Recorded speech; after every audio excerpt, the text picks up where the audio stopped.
Hi friends, welcome back to Telangana మీ సునీతక్క. ఈ రోజు నేను సరదాగా మా బాబు బ్రెడ్ హల్వా అడిగాడు, చేసేస్తున్నా. బ్రెడ్ హల్వా చేయడానికి నేను ముందుగానే ఇదిగోండి 1/2 లీటర్ పాలు తీసుకొచ్చి మంచిగా మరిగిస్తున్నాను. అండ్ నెక్స్ట్ ప్రాసెస్కి వెళ్దాం.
అంతే అండి, ఎంతో రుచికరమైన బ్రెడ్ హల్వా రెడీ అయిపోయింది.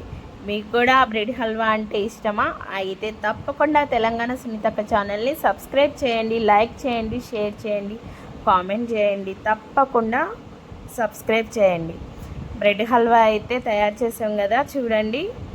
నెయ్యి, కాజు, యాలకులు అన్నీ వేసాం కదా, చాలా టేస్ట్గా ఉంటుంది. చూడండి, చూస్తుంటే ఎమ్మి అనిపిస్తుంది కదా.